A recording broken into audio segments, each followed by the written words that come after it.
Welcome to Frazlecast, a podcast by a Blizzard fandom about World of Warcraft and geeky stuff. Each week we are joined by awesome people around the world of Azeroth. Sorry, you should have heard the pre-show if you were listening in live. Okay, so tonight we are joined by Xortz, the Goblin. I think. Are you a Goblin? Hello. Yeah, I'm a Goblin at heart. Nice. We are joined by Lady Emma, who's taking care of 33 cats and has played with a tiger. I'm like, that's awesome. Hi, everyone. So because you guys are both small and all that, you are now going to be lunch meat for the tiger. Yeah. No, the tiger is going to be my friend. Yes. Guarantee it. That tiger is, me and that tiger are going to go off and we're going to have awesome adventures and you're just going to be like, Where's my tiger? You're going to be more after the tiger's owner than the actual tiger. you know what? I'm going to keep it clean. I'm not going to say it. Oh, thank you. Thank you. Yeah. If people want to know what the tiger's owner did for a job, please message me on Twitter and I will let you know. Absolutely. Bring singles. Okay. So, and Deceiverr is also on the call. Sorry, I can't stop. So Deceiverr is also on. We have broken Frazley. Frazley is now broken. Didn't even get through the intro. Malfunction. That's a new record for me. Malfunction. I'm good. See you later. So today we are joined by Xortz, Lady Emma, Deceiverr, Frazley. I don't know who he is, and Jinx, yes, who's not a tiger, Hello, Jinxed. but in the tiger family. He's more like a panther. He's all black. Okay, so Panthers. And you think, and you're a warlock? You almost sound more like a hunter. Yep. Well, see, warlocks are closer to witches. Okay. Cats are familiars. See, it works better for me. That is true. That is true. I never thought of it like that. You're a warlock, you say? I am. Since 2004. I just happen to be a goblin warlock myself from time to time. Nice. Of course, he's been sitting in Northrend for the last, 4 months trying to get to 80, but, that's besides the point. Well, I hope he makes Gul'dan cookies, Gul'dan-free cookies like me. Gul'dan, I see what you did there, and that is awesome. I've never heard that before. Well done. Well done. What did I miss? And also, I'm not really good. Yeah, I'm not really going to be part of the podcast tonight for the most part. Something has come up. Just kind of no, all good things. Just a good friend of mine just got himself right back into WoW, and he needs some help getting his stuff up, and I'm just going to kind of help him get caught back up because it's been a while for him. And you can't multitask. Because I'm going to be going on Discord voice chat with him. That makes sense. Okay. Overrated. Oh, well, fine then. So, have fun with your other friends. All right, in the immortal words of Ghost, you hate me and I hate you all. Goodbye, I'm leaving. The thing is, I don't really know him. It's no skin off my nose. Okay, so I don't actually hate you guys, but actually, yeah. See you later. Oh. Yeah, I heard that. Oh. Nice try. Seriously, though, see you later, guys. Have fun with the podcast. I hope it goes well. So I don't know who that person was who was just in here. I think they're a horde scum or something like that. Oh, sorry, Xortz.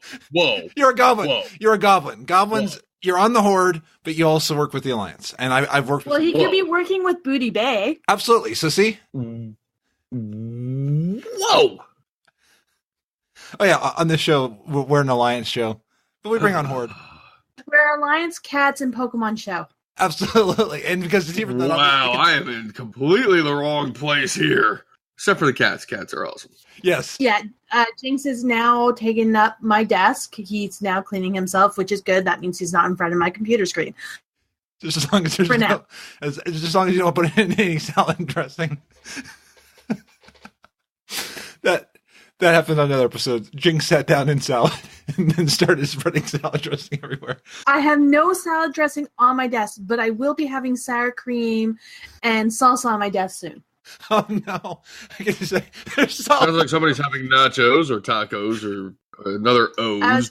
I'm gonna have pierogies. Pierogies. I don't think I've heard of those. What are those? I've had pierogies, and salsa and sour cream don't immediately come to mind when eating them. What kind of pierogies are you having? Cheese and potato pierogies.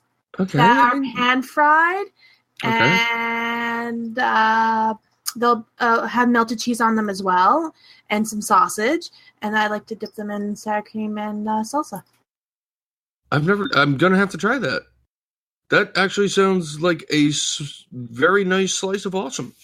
It is. You can add some bacon and some green onion, and voila, you got a yummy meal.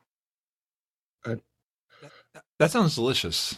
It does. It really does. I just had dinner and dessert. Now I'm hungry already. I haven't even had breakfast yet, so I might have to make a run up to the 24-hour supermarket and get some pierogi, sour cream, and salsa after this. Bring some for all of us, because Don't forget, you have to kind of pan fry the pierogies so they kind of go a little bit on the crispy side on the outside. Okay, all right. I boil them, and then you pan fry them, and then you put them in the oven and melt the cheese on them. So this has been Cooking with Frazley, Emma, and Xortz. This is your weekly cooking show. Frazley gets mad at me because I start sending him photos of food all the time, and it's funny. It's funny that we went in this direction because one of the quirks of the Xortz character, me being a role player in WoW, amongst other things, is Xortz. Being a goblin, he likes things that go boom, and he specializes in weapons that probably shouldn't be weapons. Yeah, and one of his quirks was baked goods like cookies that are actually mini explosives. Don't bite the chocolate chip, please. That's awesome. That is awesome. Man, wow. Okay, so Jinx is right now trying to go into a box, so you might hear a lot of crinkling behind me. Okay. And it kills me. Scratches them as well. My sister has a couple of cats. Both my sisters do, and they go out and buy like these wonderful tower scratching posts that the cats can climb on and have little resting spots on them and stuff like that. And what do the cats do? Is that a bag? Yes. That's amazing. And I'm just like, you spent all that money and the cat doesn't give two you-know-whats. Absolutely. So Jinx is a little bit special to the fact that the box actually has to be bigger than him, because when he was a kid, he got his head stuck in a small tissue box. And I couldn't stop laughing at him because he was running around freaking out, going backwards, until he went behind the toilet and got the box wedged in between the wall and the toilet, and then he managed to get himself out. So since then, the box can't have a lid, he can't be trapped in it, and it has to be really bigger than him. That makes sense. He's claustrophobic. I would be too if I got my head trapped in a tissue box. But oh my god, it was funny. I couldn't stop laughing. I would have stopped laughing and get him out if he was really like stuck. But yeah, it was funny. Yeah, you knew he wasn't in danger, but so you're able to watch him freaking out and stuff like that. Yeah, and it took me forever to get him used to going into tunnels. I could bet. Lots of coaxing with cat treats. This is what I love about cats. Like, and I love dogs too. I'm actually more of a dog person than a cat person. I mean, dogs will love you unconditionally. They will be like, "Hi, you're my friend. I love you. Let's play. Let's." Scratch behind the ears, make my leg do that weird shaking thing, type stuff. Cats, on the other hand, are like, we are not amused. Away with you, peasant. Bring us the food later. We are not hungry. Yeah, and cats want you when they want, but then when later on they're like, oh, they're nowhere to be found. There are nights I'm like, chocolate, where are you? You have to earn a cat's affection. Okay. Like, you gotta work for it. You're gonna really hate me. All right, my oldest cat, Neko, she's 17. She is a semi-social cat. She will sit beside you on the couch and everything. But for her, the first time I went to England, my mom told me she couldn't get her to be quiet because for the first week, she was doing nothing but looking for me. Oh, my. Second week, she completely stopped eating because she went into depression thinking I wasn't coming back. It's kind of funny how animals, people, say, oh, they're just dumb animals. No, they're not. Growing up, my best friend had this German Shepherd and I was over their house constantly. I practically lived there. His mom's like my second mom. So the dog knew me, and the dog and I were friends, and, the dog was an awesome dog. And then when I did 5 years in the Navy, when I went away to boot camp because I didn't come over for 2 months, the dog was like freaking out, like, where's Xortz? I haven't seen Xortz in forever. Like, he would constantly like run to the door and stuff like that. And his mom was telling me, like, you would always come over like certain days, certain times, like clockwork. And when you didn't show up, he would lose his what. I was like, I don't know what to tell you, Ma. I had things to do elsewhere. Yeah, I decided to help a friend. I was watching their dog over Christmas. I have not had a dog since 2004 when my dog passed away, and I forgot how loving dogs are. But this whole time while this family was away, the dog had no idea what was going on. And the dog was like, "Where's my family? They were here. They're gone." I mean, and he kept going everywhere. He was glad I was there because he had known me, but he was still, you could tell he was not at ease because his family was gone.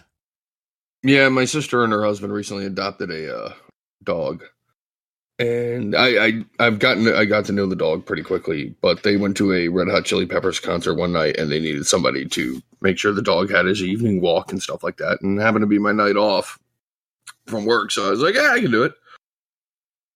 And he at first was just kind of like, okay, I know you, but you're not one of my regular people. Where are my regular people? Yeah, and he was a little iffy about it at first, but we're pals, so he got used to it. Nice. So back to other conversations about pets, and especially cats that are not social. My cat Jinx is very social.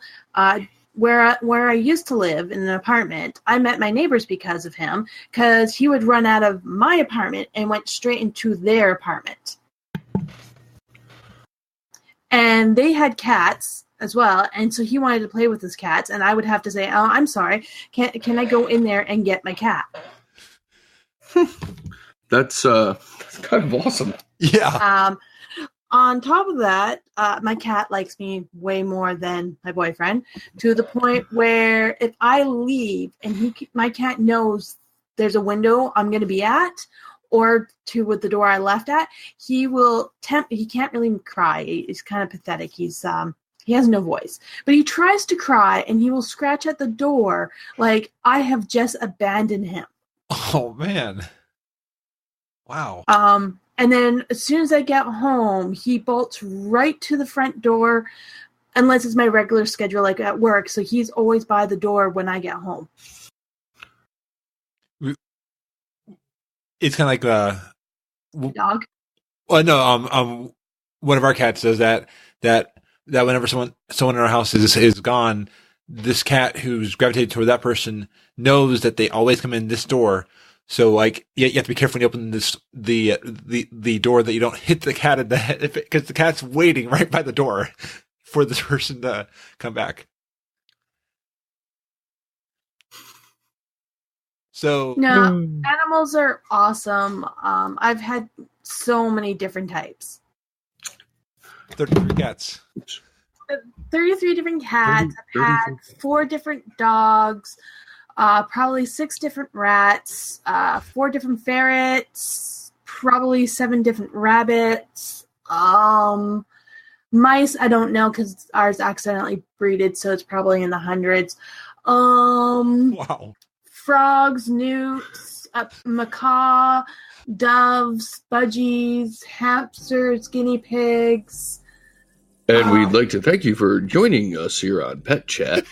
Be sure to check out our sponsors, Purina and Meow Mix. Meow, meow, meow, meow, meow, meow, meow. I am 100% an animal person, except for hamsters. Hamsters are cat food. Oh, and hamsters. I'd rather pick. And their jaws are creepy. I'd rather pick a rat over a hamster or a gerbil. Interesting. So, so Zords, in your week this week, what did you do? Did you find any hamsters and stuff in WoW? No. My week was actually pretty tame, WoW-wise, because patch, and I have not done like current content when it's current in years because I'm really kind of burnt out on the way Blizz does stuff with, okay, we're going to give you the story, and we're going to give you, your starting zones for the new areas and stuff like that, and, we're going to get you invested, and then it's like, bam, here, have a ton of dailies and raids and just things that are going to feel more like work than actual game. So I just kind of tend to, as far as like Legion goes, my main tune is been sitting at 108 for months. I haven't even hit level cap yet. So like the one thing I really tend to do in WoW these days is the Iron Man challenge. Okay. So, and I haven't really done that this week because patch weeks usually are not kind to challenge tunes because of bugs and stuff like that. So I've been staying away for the last couple days. Smart. Either the lag or DDoS and stuff like that. Yeah, because, there's people who, I don't like what they did here, so I'm going to get a bunch of my friends together and we're going to disrupt their service because we're a bunch of nerds. Go. Yeah, and we know that people will be playing at this time, so let's make, if we don't like this game, let's make sure that they don't like this game either. Yeah. Good job, guys. You're really winning friends there. Absolutely. So, yeah, I haven't really done much in WoW this week, so. It can definitely be hard. Worst guest ever. Oh, no. I enjoy getting different perspectives. I like hearing from people. When I first joined, I was deactivated for World of Warcraft for first little bit. Yeah, so we had a Lady Emma watch for a while. Like, well, Lady Emma reactivated her time card, so. Well, let me put this. I mean, I used to be into raiding and stuff like that. The last time I set foot in a raid when it was current content was Cataclysm. Okay.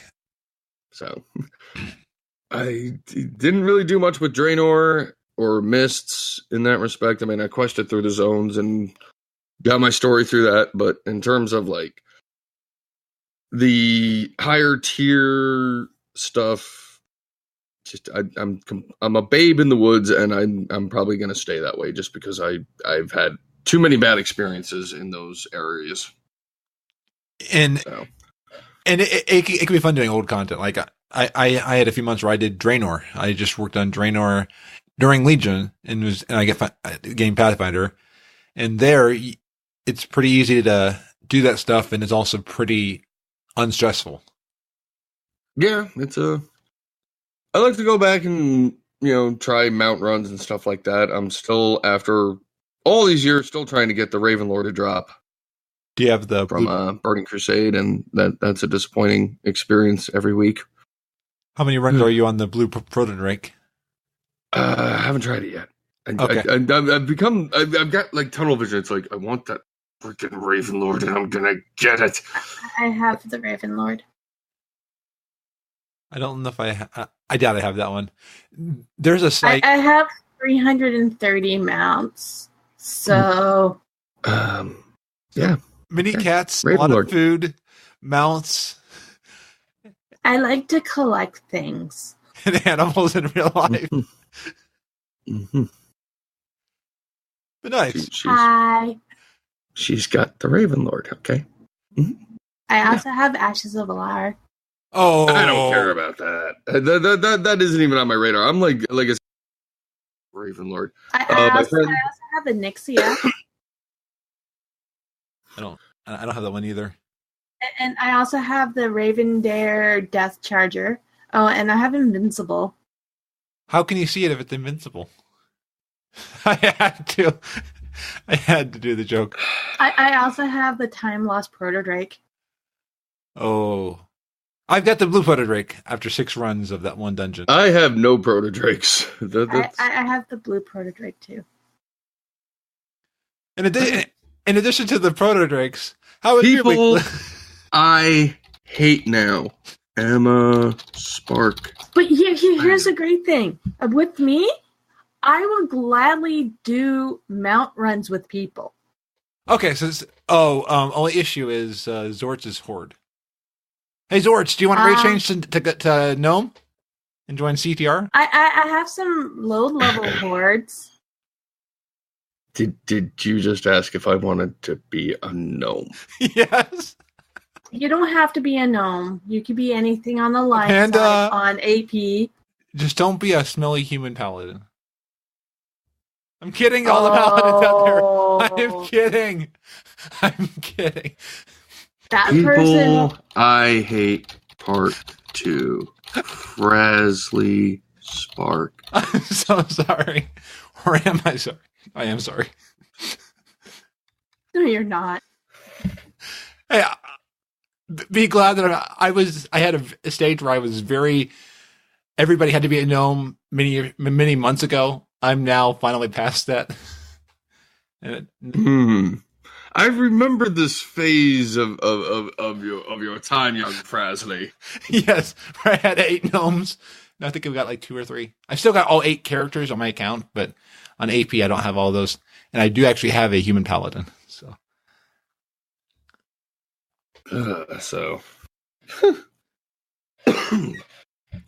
Yeah, so WoW-wise, not a whole lot on my radar right now. I know Argus just came out and people are, loving it and freaking out and losing their minds. I have it's amazing. The art of like the scenery, even though it's a lot of green and it's all, Legion, it's really well done and it's very pretty. And it feels different. When you're on the planet, it feels like a different planet. Well, it is a different planet. Yeah, but I mean, like when we went through the portal to Draenor, it didn't really feel like we were on Draenor. Well, yeah, it did when you left to go to Outlands, and Outlands is Draenor. So yeah, we've already been there. Yeah, but Outlands also is a world that was literally ripped apart. Yes, of Draenor. Yeah, but, Warlords of Draenor, alternate timeline Draenor, by the way, writers, timelines, bad idea, never do them. Just kind of felt like, hi, we just walked through this great big stone arch and we're in a place that really isn't all that special. Yeah, I'm with you on that, because Draenor didn't do it for me. It just really didn't. It felt... Mists, the ambiance of Mists, I think, was better. Because it was new and different, and it had the great Asian theme. Whereas you went to Draenor and it was like, "Hi, I'm standing in a snow-covered mountain camp." I would have liked to see more kind of alien type creatures. I don't know. Well, and I think we've gotten used to the monsters of Argus because they've been coming to Azeroth. I think if they had not been coming to Azeroth, we'd be looking at all these characters and Argus being like, "Whoa, I've not seen that before." But because they keep attacking us, oh hey, it's good to see you. See, that's what I like about when Legion first. People are like, "Oh God, it's Burning Crusade 2, Electric Boogaloo, blah blah blah." But if you did the Demon Hunter Zone right off the bat, you saw some new stuff like the Imp Mothers and stuff like that, and you were like, "Oh, they've got some stuff up their sleeves we haven't seen yet. This is interesting." Absolutely.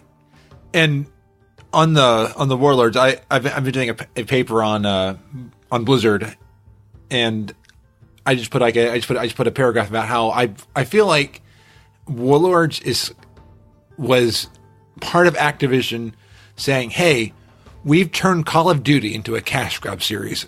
Let's try to turn WoW. Sorry.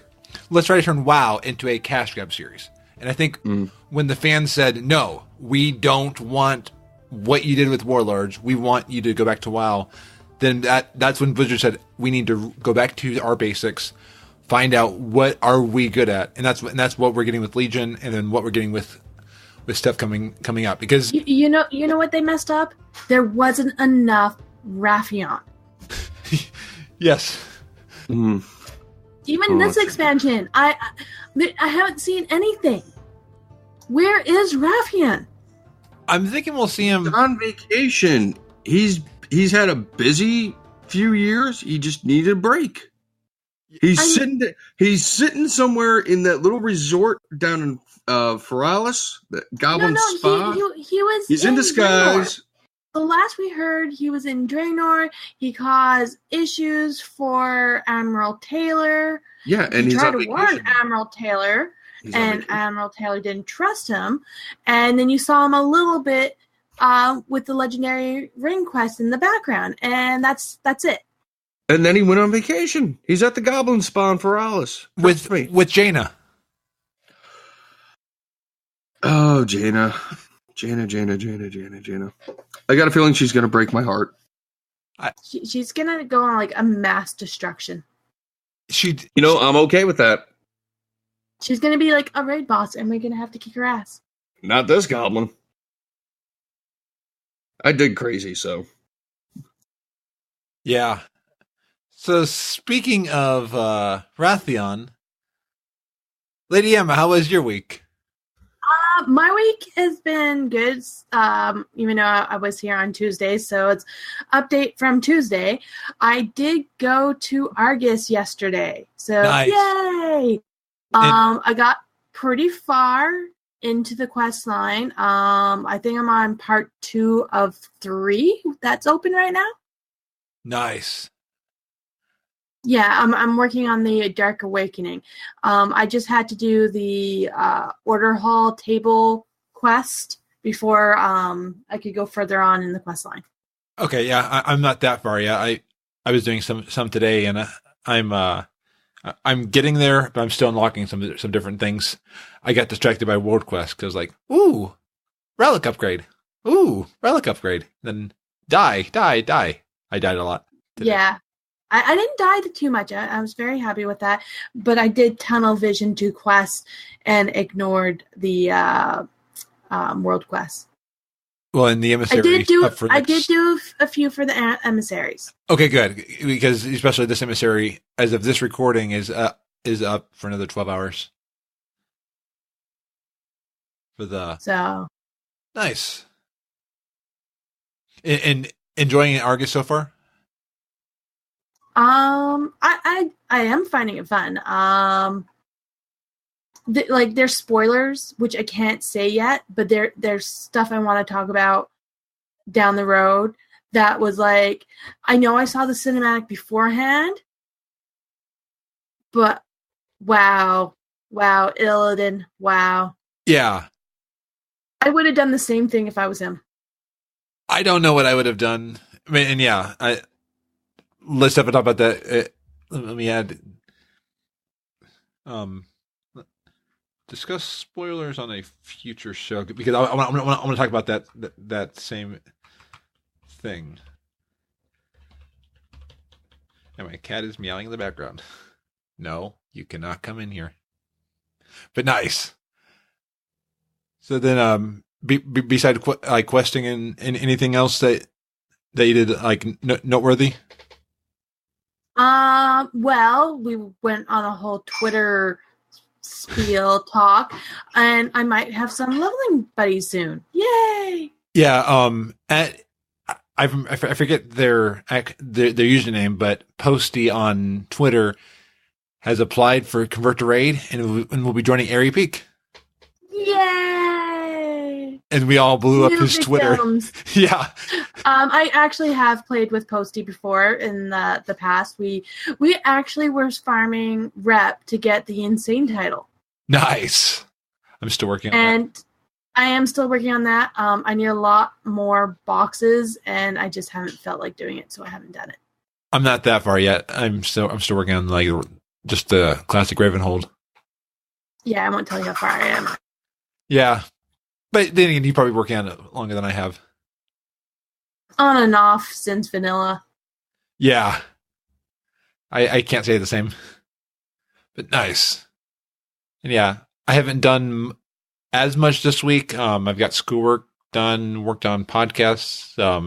Got a new episode coming out tomorrow, and then I got a new podcast starting on Sunday. So I'm now doing three weekly podcasts. 2 of them are not as long as this podcast, thankfully.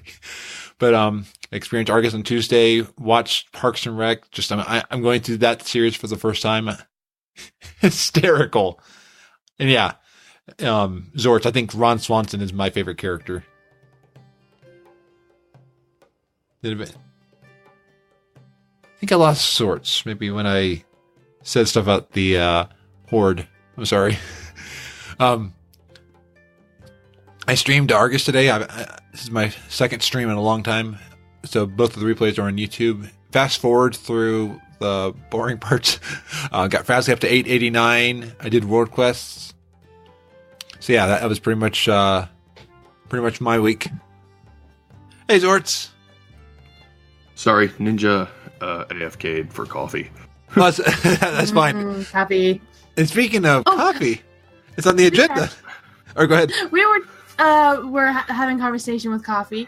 Now, are you a black coffee person, or do you put crap in your coffee? I will regale you with my coffee history here. I used to hate coffee. Couldn't stand it.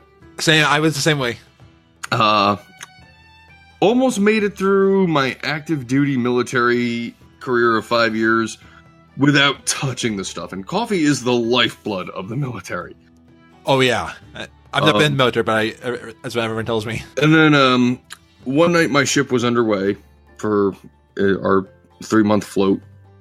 And I was up in the radio shack on watch, filling out the watch log, checking message traffic, had, my can of Mountain Dew, and I was like, life is good, and I started nodding off. And it was like 2 a.m, and I'm like, okay, this isn't good. So I sucked down that Mountain Dew, nothing. And I'm like, okay, this isn't good. I need to find something to wake me up here. So I was going down to get, in a pocket full of change, because, got nothing else to do with it, so I saved it for the soda machine on the ship. And I was heading down to go get another one, and I saw that the ship's store was open, and there was this big travel mug with the ship's crest on it in the window, and I was like, coffee. Coffee will wake me up. So I went into the shop, bought one of the travel mugs, went to the mess decks, because the only thing that's always going on the mess decks is the big industrial-sized coffee maker. This thing would take up my desk. Ooh. Because, you got to provide coffee for like 300 some odd people. So absolutely. I poured myself a cup of coffee, and I've been drinking it ever since. And I used to put cream and sugar in it. Now I just take it like motor oil, straight black, the way God intended. I'm halfway to there. I do black coffee, but I either put stevia, Splenda, or I've been putting toffee nut in recently. I hate artificial sweeteners. To me, that is just poison. It's probably killing me. I fully admit that I'm probably going to die one day into the Splenda. Frazley Sparksman died drinking what he loved, coffee with Splenda. There'll be a couple of detectives in the midst of a living room that looks like it got ransacked, and Frazley's body there. So what do we got here, Joe? Looks like a Splenda overdose again. We're gonna have to get the coroner in here. Oh, that's too sweet. I will be happy to get my diabetes with my real sugar, and I'm okay with having a shorter life than an average person. Okay, you reminded me of a tangent. So I've been involved in with a ministry, so I would go into like prison and stuff like that. Well, in prison they don't give you Splenda. So I was at Starbucks talking to a friend saying, oh man, it is so great not. It's so great getting Splenda because in prison they don't give you Splenda. This woman's at her laptop. Her head just bolts right up. Her hands go right over her laptop. She is watching me every moment till I leave that Starbucks.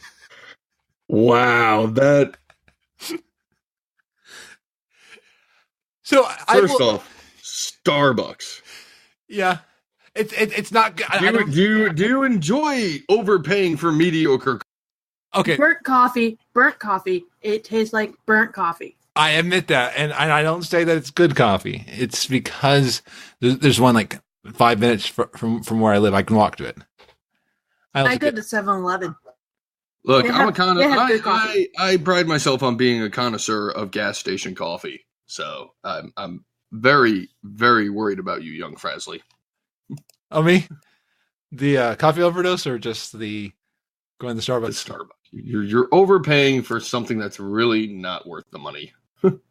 I will admit, I do the Starbucks coffee every once in a while more than I should. I will if it's the only option. It's usually they have mobile orders, so I can quickly make an order.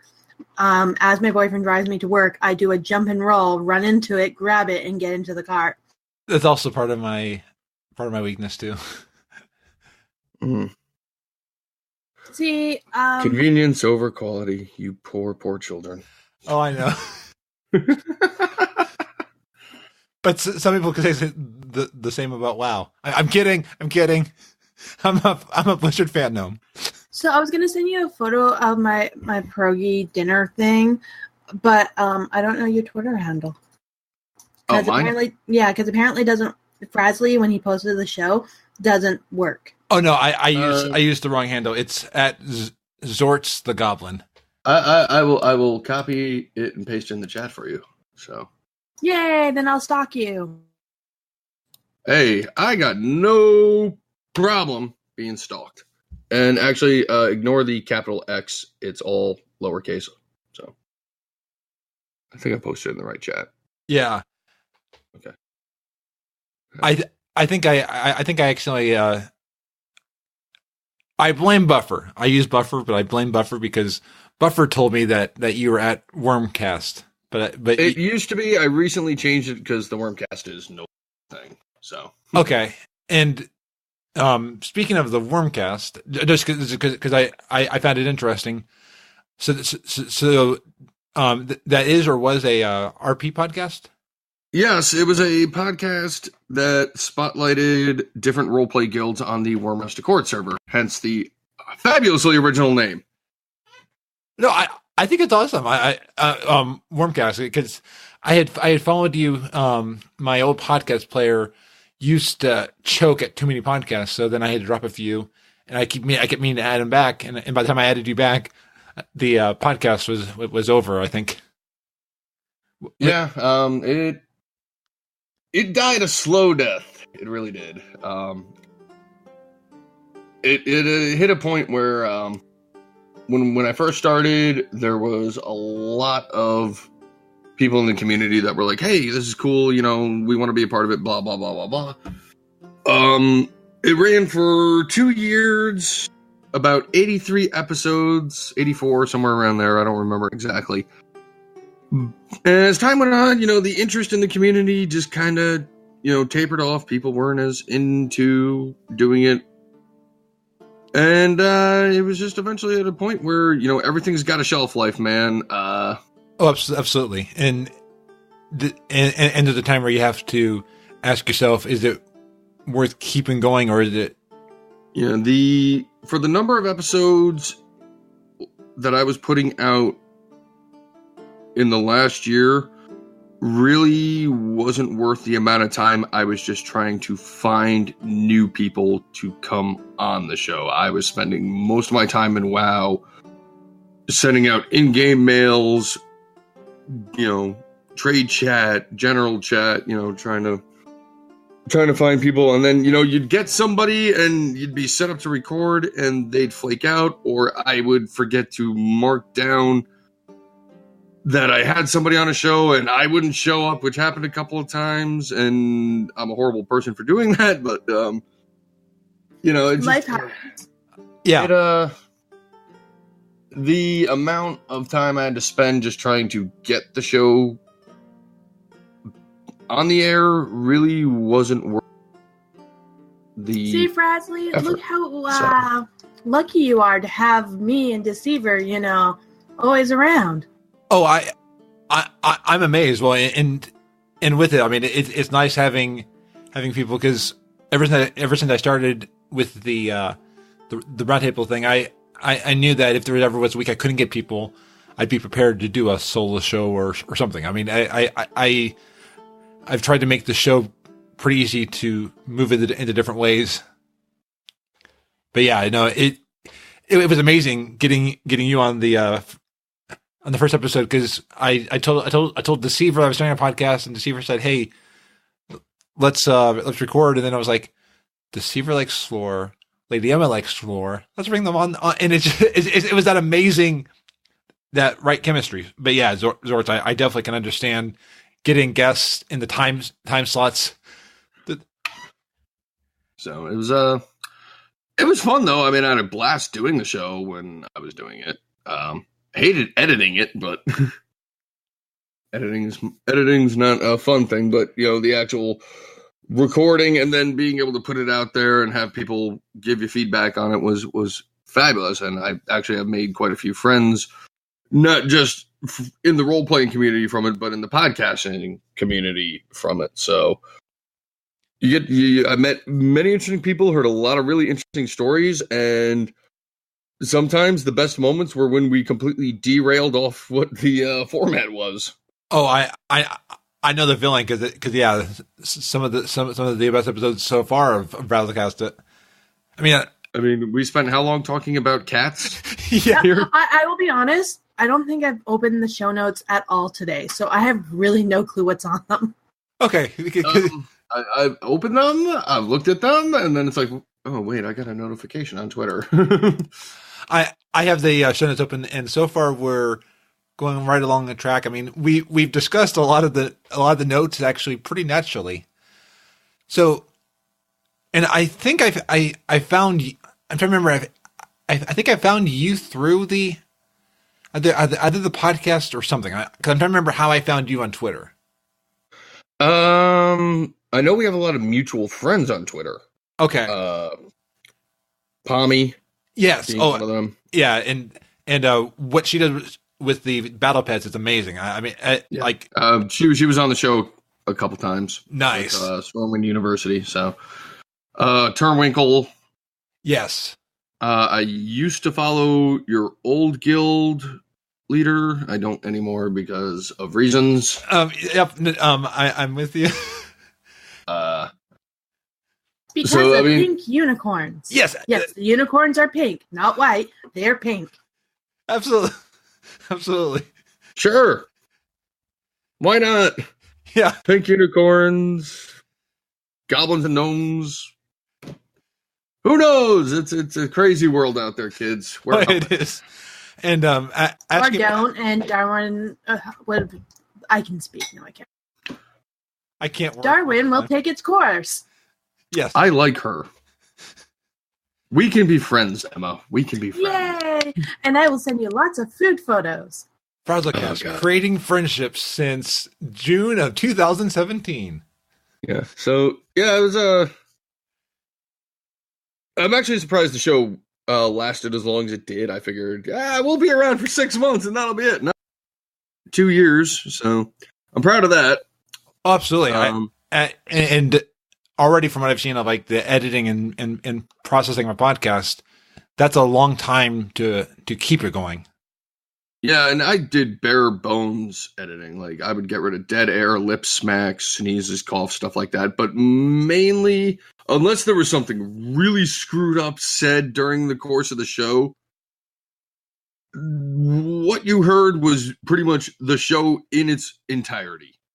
I had very few rules when it came to the content. It was just, there were certain subjects I didn't want brought into the show, and there was a couple of times where people tried to, and I had to shut them down pretty quick. Warlocks are so much better than mages? Anyway, yeah. Oh my god, you are going to get Arcane Ratzel all over us. But you know what? You're right. Warlocks are better than mages. Smarter too, because we had to learn everything on our own and not have to go to school. Yes. Kids, go to school. Don't listen to warlocks about not going to school. Go to school. Don't go to school, kids. Be a warlock. Summon the end of the world. Or do your school online and learn by yourself. You'll probably learn more. Or if you're in the Awaken Online, you can just do it all in the game and speed up time and stuff like that. Look, I'm just saying odds are in the Legion's favor. How many worlds have they destroyed? Yeah, sure, Azeroth beat them 3 times now, but look at that win-loss record. Legion's way ahead of us. Okay, I'm calling it. In Nomergon, there is technology to defeat the Legion. 7.4, we go back to Nomergon. Wait, where? Nomergon. Oh, Nomergon. That city we're trying to recapture. Of the gnome. Oh, yeah, it's that hole in the ground. Over by the dwarves. Yeah. Is that still a thing? That marvelous city? Yeah, it's still a thing, and there's still a lot of plague in there, I think. Well, yeah. Good luck with they that. still have to clean out the plague. Yes. Yeah. Sickle Thermoplug's not doing a good job at that. No, I think he's doing fabulous work. No, what he needs is like a big, giant Mr. Clean guy in there. Mr. Clean. Yep, exactly. Wait. Today we learn Emma has a thing for brawny bald men. No, just he's a really good cleaner. He's my number one cleaner I use, other than Vim. Mm-hmm. Is it the earring or the white t-shirt that does it for you? It's the earring. So with the podcasting, so did you start streaming before the podcasting or after you did? No, actually, the podcast came first, and I have freely admitted this on other shows like Behind the Avatar. During Mr. Pandora, my guild over on War Mist Accord pretty much made a unilateral shift from WoW to Guild Wars 2 because they came out around the same time. Yeah. And we spent about a year over there, and there was a fledgling RP community. There's no official RP servers there, so we kind of just took all the RPers in North America and Europe kind of just took over 2 different servers. We're just like, these are our homes. We will roleplay here. We will not tolerate shenanigans. And there was a guild there called the Ashenfold Cartel that I had some interactions with because we were both playing criminal elements. And in Guild Wars, you can multi-guild. You can be part of more than one guild at a time. So they took advantage of that and created this huge umbrella guild called, that was the Cartel. And there were smaller guilds within it that were different aspects. It was a very mafia-like setup. There were like legitimate business guilds, like, hi, we're traders and blacksmiths and stuff like that. And then you had the other side, which was we steal money and stuff and then funnel it through these legitimate business, money laundering kind of opera. Really intricate, really involved. But because there were so many moving parts to the guild overall, they actually started a podcast to keep everybody up to date of what was going on within the cartel. Wow. And over time, they branched out and started talking to guilds outside the cartel, and I was on one of those episodes representing my guild. So fast forward to Warlords, or the end of Mists, really, we shifted back to WoW because of reasons. And let me just put it this way. I mean, if you're part of a PvP community or the raid community, you hear about drama from those guys. Yeah. Yes. You want drama, join an RP guild. I can totally see that. Because you just don't have like the regular run of the mill drama. You like out of character and in character drama. In character drama, good. You want that. The out of character drama is what kills stories and guilds on an RP server, though. I can believe that. Oh, it's the lifespan of an RP guild is not very long, and those that make it more than the average, I salute. But when we came back to WoW, I was sitting there like scrolling through, the forums and stuff, and I was sitting there like thinking, there's nothing like they had with the Ashen Cast here. And I had the guy who did the Ashen Cast on Skype, so I shot him a message. I'm like, hey, I have a question for you. He's like, what's up? I'm like, would you have a problem if I took, what you were doing with Guild Wars 2 and that podcast and just blatantly ripped you off and set it up for RP and WoW? He's like, oh yeah, it's just basic Q&A. He's like, it's not like I own the format. He's like, have at it. Kind of gave me his blessing. I was like, cool. So I finagled a friend of mine to co-host with me, and I did up a very loose format, and we were off and running. Nice. So, and that's an amazing theme that I see like in a lot of like podcasting. Well, because like it's so easy to start. I mean, make sure you know what you're doing with the show, but it's one where you learn as you go along. Yeah, like I knew nothing about audio recording or editing, and I was like, okay, open source editing. Oh, look, Audacity. Okay, I will download that. I should probably get a better microphone. Okay, let me go look up that. And I slowly upgraded over the 2 years, how I did things and the quote unquote equipment I used, which has also helped me out with YouTube and streaming. Yeah, in terms of that stuff, but I never went like all in, like I need soundboards and audio equalizers and all these. No, it's like I've got a USB mic, I've got a new headset, I've got a computer, I'm gonna podcast. Yeah, I was listening to a podcast on podcasting, and they kind of said there is where you find a lot of that are the people who start getting into the gear and they start getting into the setup. But I'm finding a lot more people are moving back to USB, and because it's a lot more stable nowadays. Like the most I invested in that was, instead of using my headset mic, I went out and got a Blue Yeti mic. Nice, yeah. So I have a Blue Snowball. Yeah, and I love it. It's fabulous. I almost feel like I'm a professional talk show host with this thing sitting on my desk. And for me, the only reason that I had the Yeti when I started this show, I went to an ATR 2100 because I've had the Yeti for years. For me, in my setup, the Yeti was picking up everything. And now it's... Oh, yeah, the gain on it can be kind of insane. I have mine turned way down, and I'm still picking up like little things in the background from time to time, and I'm like, God damn you, Yeti. I actually found at IKEA 2 sound foam things, like they're curtains, but like the sound dampeners. And so far, I'm impressed with what I'm getting back. And I've been like... Yeah, I saw the picture, and I was like, oh, well, that's cool. It's just like a little portable studio, almost. Yeah, but he needs a new chair. Yeah, I thought about looking into that, and I was not right now. So it's maybe if I get back into the podcasting thing, I invest in something like that, because I have my rig set up in my living room because space and convenience. Oh, absolutely. So.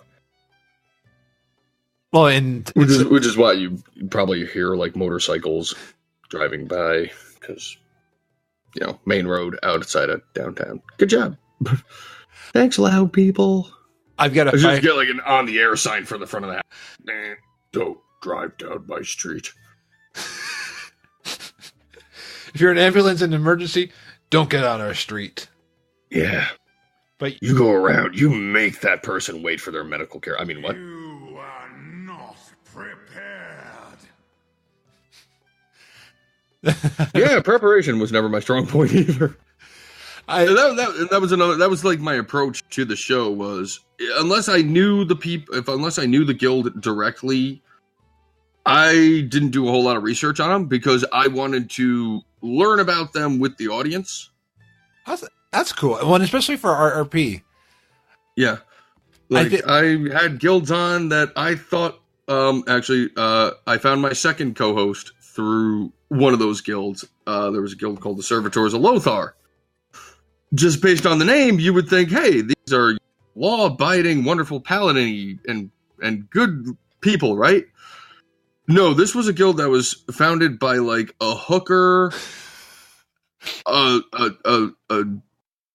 Like they were horrible people. Wow. They were not nice people, but they were trying. They were trying to be better people. They didn't want to be horrible people anymore. Well, I mean, and in their lore, the founders of the guild were like, the dregs of society, and it became like this thing of we will take in the reprobates, we'll take in your rejects, and we will try to do the right thing. That's and pretty cool. I found that extremely fascinating because I'm like, hi. No, we're not. Yeah. That's amazing. I mean, now I'm just thinking through like all of the storylines that they could have had. Oh, they're very active, very active. They do what we call DM events and campaigns constantly. They take 2 breaks a year, one around the 4th of July and one around Christmas because people are often busy during those times. But a lot of the other times they're spinning tales and telling stories and having a grand old time, and good bunch of people.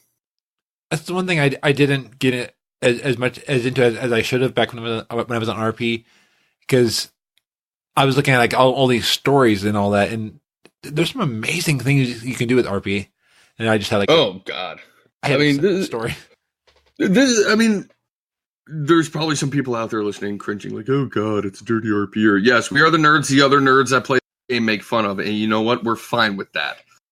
You know what? The only RP I've ever done has never been PG. Yeah, you get a lot of that too. The ERP, as we call it.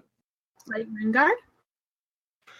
Moonguard, the Goldshire on Moonguard, probably the most famous spot in the world for that. But I'm just gonna throw a little tidbit out there. It's not just Moonguard. Pretty much Goldshire on any server is Goldshire. It doesn't even have to be an RP server.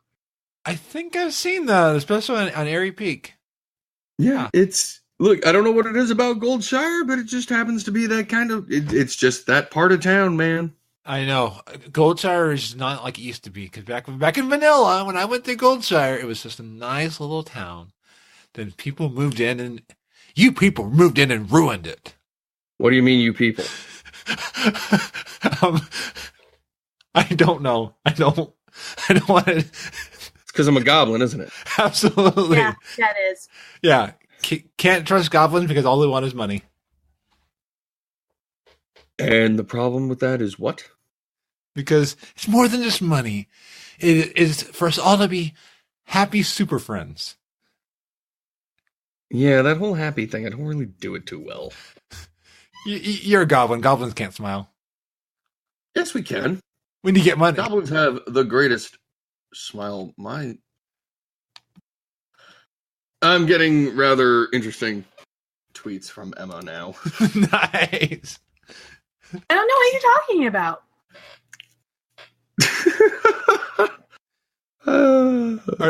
I'm not touching that. I'm not touching that on the air. Thank you. I don't know what you're talking about. I was just showing you the vegetable I grew. Okay, so so 7.3. 7.3. So yeah, 7.3 hit.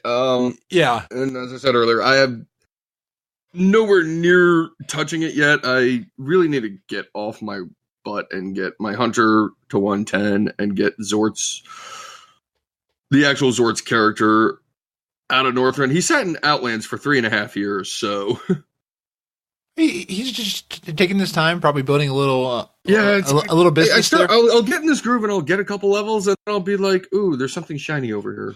I have game ADD, so especially now that I got a computer that actually works. So I do the same. I will be somewhere and be like, I'm going to level this rogue. Oh, this rogue is still at 54. Yeah. Because there's so much other fun stuff. I mean, it's all fun, but there's like stuff like, oh, that looks fun. Oh, that looks fun. That looks fun. Well, no, it was funny because when I actually got Xortz up to, level 70 and I moved him to Northrend, I was on him one day and a bunch of my friends happened to around the same period of time, and all of a sudden my BattleNet just blew up with people like, oh my god, did you actually level that little green bastard? I'm like, yeah. Nice. So that was a thing. But yeah, no, from what I'm seeing, people are really kind of digging 7.3. I'm not seeing a whole lot of the usual anger tweets that you see at Blizzard customer service during patch day and patch week. So, which is good because, I'm going to derail here again. Oh, no, it's fine. And Fraz, you know people like this. People that are just constantly barraging the customer service. Yep, I got blocked by a good friend because of that. Yeah, I just want to say one thing, guys. As bad as you might think Blizz is, count your blessings. Because I have dealt with the customer service of several game companies over the last few years, and I'm going to tell you right now, you want bad customer service, go talk to EA BioWare about Star Wars The Old Republic. Because when they did an expansion launch a few years ago, they actually broke the core game storyline quests. And I had a Sith warrior I was working on that I couldn't play because I couldn't progress. I was stuck. And I, filled out my ticket like, hey, I didn't get a response to that ticket. An initial response for a month. Wow. And they have no customer service Twitter. You have no idea how good we have it with Blizz. They are the most communicative game company I have ever seen. Oh, I'm with you on something at them. They are on it. Yeah, and if you don't hear back from them on a tweet, just send a ticket because sometimes they don't see the tweets, but they see every ticket that I've ever submitted. I've gotten a response within hours. Oh yeah, when I got the new computer and installed WoW on it for the first time, I had to fill out a ticket and talk to a customer service person because I was having some issues, and they were right there. Yeah, I've had some hit and misses with tickets. Sometimes they're great, funny response and got what needed fixed, and then I've had some that had no clue what I was talking about, apparently, and gave me a completely wrong answer. Yeah, I mean, I'm not saying they're perfect. There's going to be people that, maybe they're not up to speed on the job, or maybe they just don't give two you-know-whats. Yeah. So, it's going to happen. Yeah. But, believe me, in terms of customer service, Blizz is nowhere near as bad as people make them out to be. They are actually really good, and they really do care about the community. I had one where I accidentally made my new battle tag of Frazley, but I did not realize you could put capitals in it. The person on the GM said sure, and they within hours had my battle tag changed. I was expecting to pay for a battle tag change because I had used my free one. Then when I had brought Frazley to one of the servers, I could not get Frazley, so I put an S at the end thinking that I could get capitalized, and I couldn't. And they were like, okay, well, here's a rename token. I was like, so, I mean, that impressed me, that they could have easily said, pay up. And I'm like, okay. But they were like, nope, here you go. Yeah, I've got no complaints about their customer service. So... But yeah, I don't deal with EA and BioWare anymore, so I don't blame you. I had to deal with them for something with The Sims, and yeah, I did not have a good. Well, actually, that's not true. I mean, EA, yeah, I still because I stream The Sims 4. So, but even The Sims 4 is all. I want to get into The Sims, but I don't want to pay all the money for the DLC because there's so much. Yeah, I mean, like on Origin, they've had some pretty good deals on sale lately, so I've picked up little bits here and there, but I'm not paying full price for any of that stuff. I don't blame you. I feel like they've gone the same way that ESO's gone with Elder Scrolls, because I love the Elder Scrolls, and I actually was playing Elder Scrolls Online before coming to WoW, and Elder Scrolls said, hey, we're going to introduce these crown crates to people that are already paying money to us, and we're going to put all of our good cosmetic transmog stuff. They didn't call it transmog, but we'll put all that good stuff in the store, and you have to pay money. Limited time, too. Yeah, that's... and Blizzard gets another one that's like, oh, did someone say microtransaction? And Blizzard gets flack for putting in a mount and a pet every so often. Yeah, on the store every so often. Yeah, it's like, okay, and then this is the thing. Like, Blizz just does that kind of stuff. It's not... You don't need it. It doesn't affect your gameplay. It doesn't give you any kind of advantage, whereas other companies are like, so we've got this gun here. One shot, one kill, no matter where you hit them. I don't know what you're talking about. It gives me a full advantage saying, hey, look what mount I got, and you don't. Yeah, no, for me, they still put a lot of cosmetics. I'm finding all this stuff in 7.3 that you can get in the game for free. And I'm finding all these things like, wow, there's things that I still have to collect in the game. I mean, it's not like I'm not at a loss for things to collect. Oh yeah, I mean, like toys. The Blizz store, online store for WoW, in that respect, it's all just optional stuff. You don't need to buy any of it to enjoy the game. Now, are there people out there that like, I want a horse made of stars? Yeah, and they'll buy it. Okay, that's their choice. It doesn't affect my gameplay any. It has no effect on anything aside from they're now riding a sparkle horse. Yeah. Good for them. Congratulations. Hope you enjoyed spending that $10. The one thing I've bought a couple of mounts off the store because they looked cool. Yeah. I will admit that. I'm okay with it. It's my money. I'll do what I want with it. But again, it didn't give me any kind of advantage over it. Whereas other games, you know, you can go buy a loot crate or whatever you want to call it, and oh look, I now have this gun that will kill an entire team in one shot.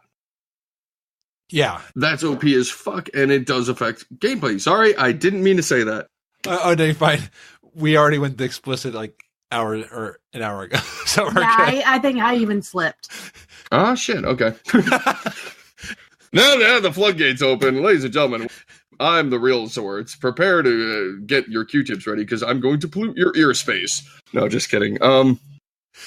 But I'd say the one area that possibly they could run into an issue, and I hope Blizzard has a plan for it, is WoW tokens.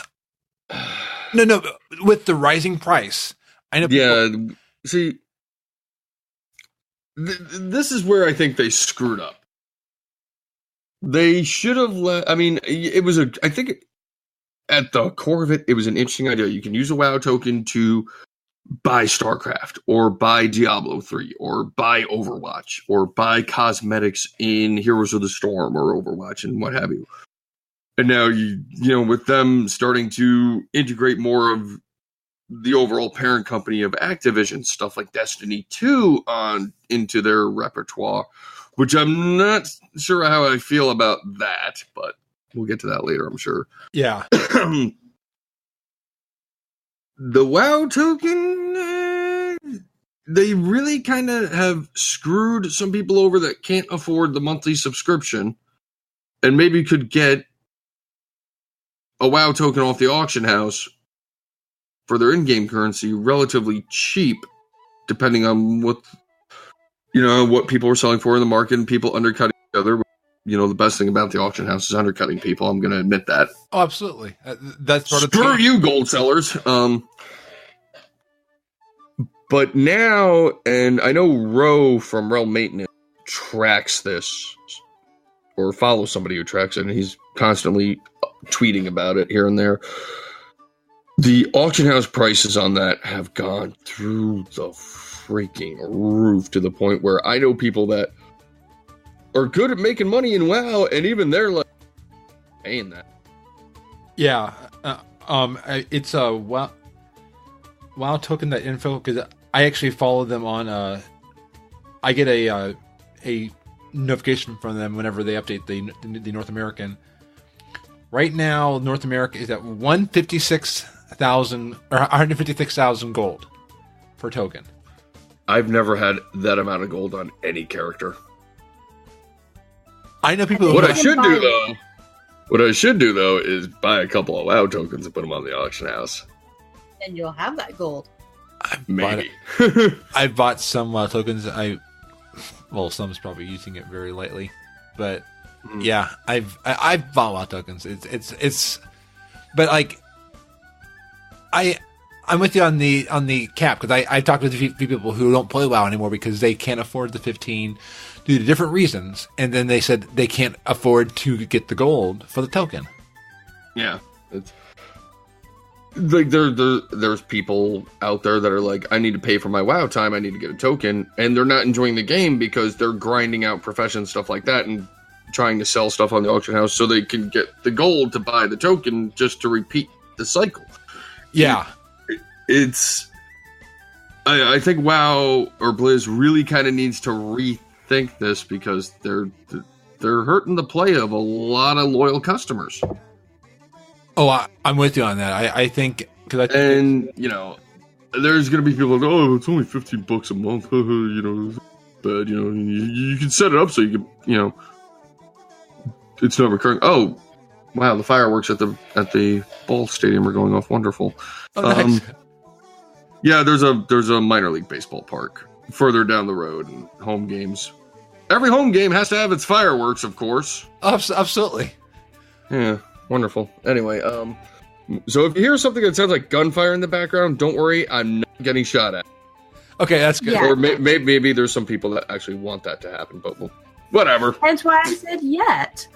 Yet. So yeah, the WoW token, good idea. I liked it. I've utilized it for my own purposes. I need to get some gold because role playing and transmog can be an expensive prospect. Oh, I can bet. I've seen some of the prices, especially on the RP server. Stuff on regular servers, do you think is low cost? It's a level 10 green that drops off, this mob in Loch Modan. That ain't gonna sell on, this server or that server. You go to an RP server, people are like, how much? I will sell my firstborn child for that because it will complete this awesome transmog set I've been putting together for the last 3 years. Yeah. So yeah, if you ever do want to have fun with transmog and just see a different culture, go to an RP server. They are fascinating, and I would recommend Realm Rest Accord, either Horde or Alliance. Kind of go to both. WRA. And yeah, that's the one thing that I do miss about RP servers: the cities. Oh, they were so alive. I know. When I gave up raiding and got into RP on WoW, and I used to play tabletop. Nice. With friends, sitting around on Friday night, rolling dice, and having a few beverages and eating pizza. So, yes, I'm that nerd, guys. Deal with it. I remember, because I would level different races and different tunes, running through these different cities, and they'd be ghost towns. You wouldn't see anybody there. Yeah. And I just was like, okay, because everybody would be hanging out or on their flying mounts, like waiting for the raid to pop or bitching in trade chat about, the noobs and the scrubs and the casuals and stuff like that. I went to an RP server and I went into Silvermoon City, and my jaw hit the floor because it was alive. There were people walking down the road. There were people chit-chatting about something mundane, like what they were going to do for dinner. All this in-character interaction happening, and I just sat back for like 2 straight weeks and just people watched. I did the same. And when it was fun, like I'd be somewhere, someone would just turn around and start chatting with me. I one time spent half an hour just chatting with somebody that I didn't even know because we just happened to be in the same area. Oh yeah, it's all it takes is like one little thing, and next thing you know, you're in deep into this conversation for the next hour with somebody on an in-character level about, it could be anything. It could be this weird green planet that's now in the sky, or it could be, why do they let cats just roam around Stormwind? Yes. Because they take care of all the rodents. Duh. Just like Well, Disney there's World. still plenty of rodents in Stormwind, so the cats aren't doing a very good job. No, just rodents breed like rodents. Yeah. Are you aware that Disney World releases cats into property every night to get rid of all the mice? Yes. Yes, I am Poor aware of that. Mickey. I never thought of that. Well, he's in the castle, so he's safe. No, Princess Aurora's in the castle. Oh, true. He's over in Mickey Town. Mickey Town? Is that what you call it? I think it's called Mickey Town over near Tomorrowland. I don't know. I'm not a huge Disney person, so I've been there. You've just been disowned. I mean, I can appreciate Disney. I'm just, as I've gotten older, I'm not a fan of their animated stuff anymore. So I'm still 4 at heart. They've gotten better recently. I think ever since they brought Pixar, the stories have gotten a lot better. Pixar, I've dug some of Pixar stuff and like their live action stuff. Like their Pirates of the Caribbean and the Marvel stuff they've done, and Star Wars, of course. Yes. When I first heard Disney bought Star Wars, I was kind of like, I was the same way. My inner nerd was like, I will take to the internet and complain on forums of public opinion unfavorably here. And they done really freaking good. I know. It's Disney. They do take pride in their work. And when they did it, they said, "Hey, we will give you the budget that you were missing with the prequels." I think that if the prequels had been done by Disney, would have been much better. Maybe. I think George Lucas needed to be a little less hands-on with the prequels. Yeah, absolutely. I think he was trying to do it all. So someone had told me he was trying to get people to help him, and no one wanted to help him with the prequels. So, but people wanted the prequels. Yeah, I don't know. I just feel bad for the kid that played Anakin in the first one. Yeah, that wrecked his career completely. Yeah, it's like he was just a kid, and he had the grown up, blame the directors and the producers who had him be that bad. It wasn't his fault. Absolutely. No, you can't even mention Star Wars to that kid. No, apparently he dropped out of school and did homeschooling. He was completely traumatized, and he got made fun of. Yeah, that's... Fun fact, did you know Haley Joel Osment was actually supposed to be Anakin? Wow. Yeah. That'd be interesting. Yeah. I don't know why he ended up not taking the role or whatever. That was, I think, Lucas's first choice. But because he read the script and realized it was bad.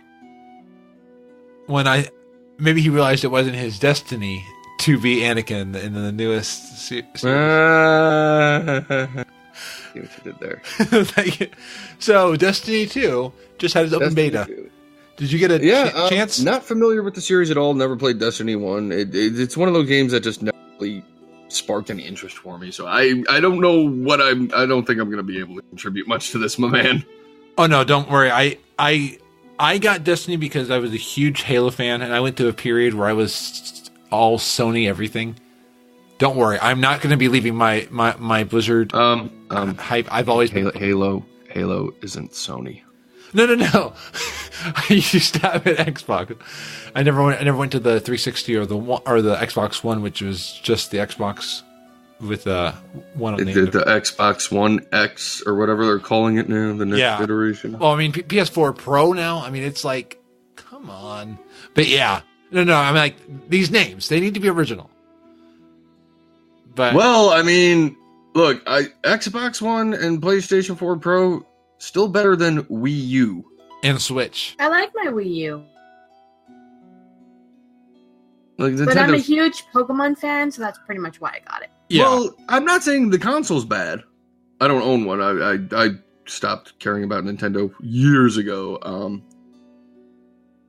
But their names are just the worst. Yeah, well, I know people who didn't buy a Wii U because they didn't know what it was.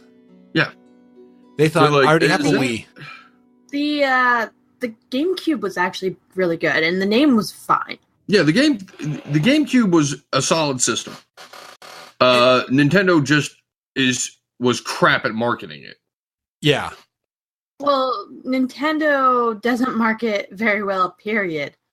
Like, Well, look at their marketing for the Wii, the original Wii, was freaking brilliant. The two Japanese guys driving around the country saying, "Let's play." Yeah, but look at the Super Nintendo and the Classic that they brought out. There's hardly any of them.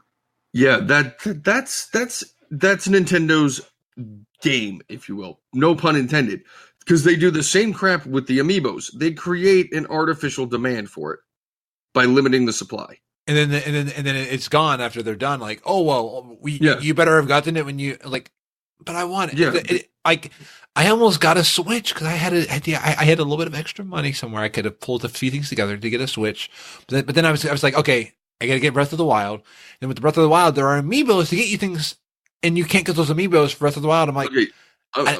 I'm going to say right now, the Amiibos are the biggest con I've ever seen in my life. Yeah. I have the Pokemon ones, and I still like them, but I don't do anything with them. They're just sitting there. Yeah. I mean, it's like, oh, if you put the Amiibo on your thing, it'll open up all. That's collectible. You open that package, and I will cut you. Yeah, pretty much. I open my boxes really carefully, so if I had to, I could glue it back. And then 6 months down the road, I just threw out the box. Yeah, it's like, oh my god. Like, they know what they're doing. Yeah. Nintendo knows that people want these things, and that's why they're like, we're only going to make 3 of this gold plate Mario Amiibo, and we're going to just place them in random targets in North America. Go.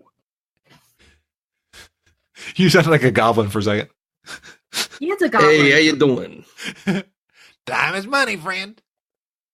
Get out of here. My, you're a tall one. I was a gnome. What? Go, go, go. Oh, man. I grew up a few hours north of New York City, so I can pull the accent out when needed. Nice. Yeah, I mean, but Destiny, I mean, I could probably get into it's open beta, so yeah, I could. But it's one of those. It's just not my bag, man. Not.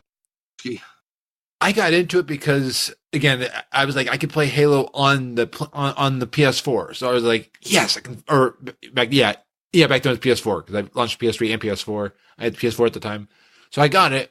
I get into the game, and it was an MMO without the things that make an MMO good. It was just grinding and grinding and grinding. I was like, I got bored of it, and I left, and I've never gone back. I'm not going to go. I don't think I'm going to go to Destiny 2 because, one, it's not a Mac. I know people are going to be like, you game on a Mac? That's your own fault. I get that. One of my good friends who plays World of Warcraft, he plays on a Mac. And they've done an amazing job with the code of WoW on Mac. I can't play Destiny 2 or Overwatch, but I can play everything else. And I'm like, hey, that's fine with me. And I can record podcasts on a Mac and edit them. So, but it's... The Destiny 2 thing is definitely an interesting thing to add to the launcher. I know podcasts have debated this for a long time, but it is still, I get why they did it on the PC because Bungie didn't want to create a whole social network, but Steam has a social network. And Activision's used Steam's system for Call of Duty. Did I lose everybody? Yeah. I'm listening. Okay. But yeah. So it's Destiny 2 is now, some people I know are saying that they're going to get into it, but I also don't know if these are just like the early impressions of people who are seeing, ooh, it's new and shiny. It's amazing. And it has Blizzard's name on it. I want to get it. I want to see what the overall lifespan of it, but I'm not trying to be a downer on Destiny 2 because I know there are people who like Destiny 2. It's just it confuses me. But then again, a lot of things confuse me. Oh, No comment. oh, Xortz went off for coffee, so it's like, sorry for Xortz. Oh, so that's why I'm like, okay, am I the only one supposed to? Yeah. Hi. Yeah. So have you played Destiny 2, Emma? No, and I probably most likely won't be. It's not me. You're more of the WoW and not as much of like the FPS. I'm more World of Warcraft. What else? Pokemon, but Yeah. original Pokemon. And I like puzzle games. And yeah, Destiny 2 is definitely a lot more first-person shooter. I mean, it's a lot of grinding too, which was the amazing thing. You go after these raids, the same raid over and over and over again. And a lot of these are like bullet sponges. They didn't seem to actually reflect that they were taking damage. You just kept taking down a health meter. So it's like taking down a raid boss. But even a raid boss, you see when the raid boss is starting to change. It's not just a health meter the whole time.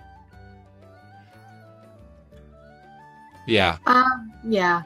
But yeah, I play other puzzle games type thing on Steam and the point and click. Ones that, it takes brain power because my job does not take brain power. And I'm not as good at the puzzle stuff because I have to actually think. And I don't think. I mean, I don't like to think when I'm in a game. Does anyone? No, I mean, if you do puzzle games, you're thinking about like, do you like Sudoku? Yes. Oh, so I mean, see, so that stuff energizes you, and you enjoy it. Well, I find Sudoku super easy because it's basically just matching a whole bunch of numbers together. And yeah, that was not me when I was playing it. I was like, these numbers. You basically have 9 numbers in each square, and they have to be like in a whole like line and row, and they can't double. It's simple. That's just making me cower in a fetal position right now. I'm just like, oh, that sounds like a nightmare to me. But that's me. Hey, Xortz, we were talking about Sudoku. Destiny, I probably will never ever play. Yeah. And Xortz says it looks beautiful, but it's just not. I haven't even bothered to look at it. I haven't looked at a lot of the impressions of it.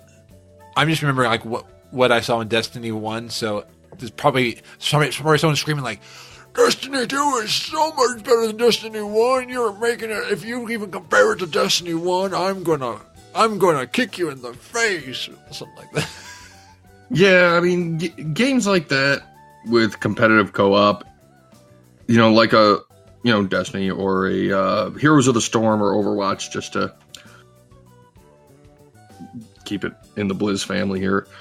You're gonna have your people that are like just horrible.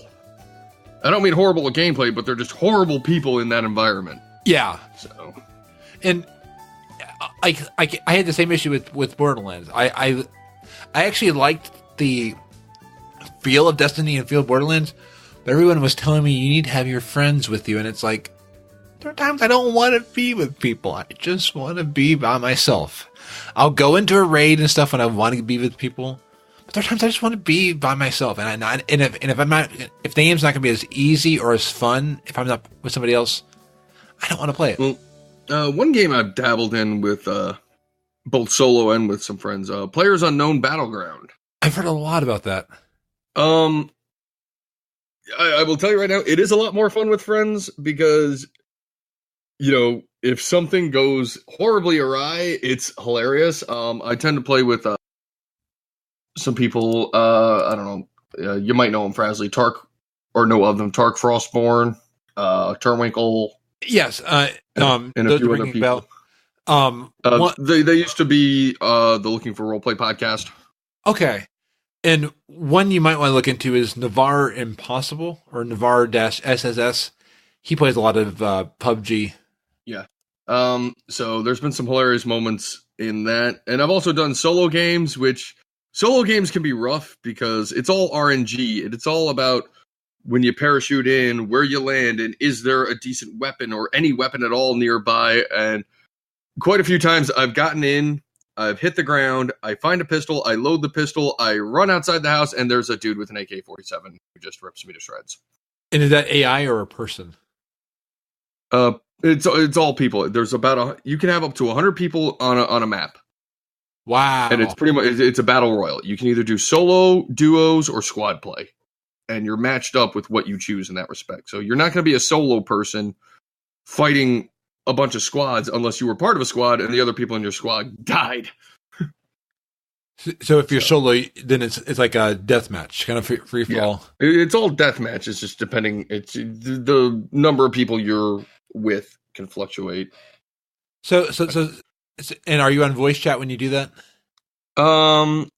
It helps if you're on a Discord or a Skype call with your friends, but there is, I think, an integrated voice chat option with the game. But this is what I think they got right is you don't have any communication with people you're playing against. Ah, So there's no trolling of you. There's no 13-year-old in his mom's basement talking about how he's going to do horrible things to your dog after he kills you. that's You know, they so you don't have that toxic element. The only people you're really talking to are the people that you team up with. And the best way to do that is usually, again, through a Discord or a Skype call or another VoIP. There is an in-game one, but you usually only hear that when you're waiting for the match to start, and everybody's talking at once, so you can't really make out what anybody's saying. So, yeah. But I've never gotten like a whisper in game from somebody that killed me, like, haha, you suck, or anything like that. You know, it doesn't exist as far as I know. That's good. Because even on my own team, I stopped playing Call of Duty. I bought Black Ops 2 when it first came out. And the first match I did, somebody started insulting my mother. I was like, okay, I'm out. Person never met me, but I was like, I'm out. No, it's like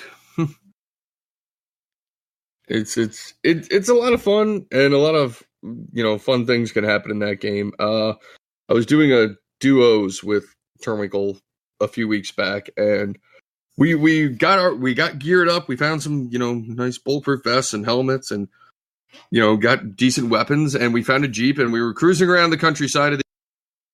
We found a house that we were going to go loot, and we ended up getting into a firefight with some people, and I got hit to the point where I was, down, and I needed him to revive me, and I'm crawling behind our Jeep for cover. He's in the Jeep, and he moves it. Oh! And I get killed. And I just sat there like, why would you do that? He's like, I was trying to help. I'm like, you moved the Jeep I was hiding behind. Oh, man. And then there's a group of people that, called the Goober Squad. It's a Termical started it. It just really was born in his Twitch chat. It's those of us that he's, we're friends. We're all friends through games and stuff like that.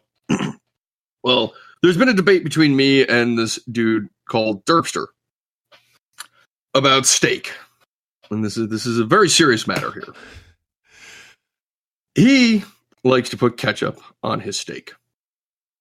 And that is just the dirtiest of sins in my eyes. And we've been having this debate for months. We were playing a game of PUBG with Tark. And Tark was off in another building a little ways away. And me and Derpster were going to loot this shack. And I recorded this. And this was not accidental. This was plotted. I recorded about an hour and a half to 3 hours of footage for this one clip. I finally got the perfect setup where we were having this discussion while in game, and then I team killed him for putting ketchup on steak. That's awesome. I think I've heard about it, because the ketchup on steak debate. I've heard it somewhere.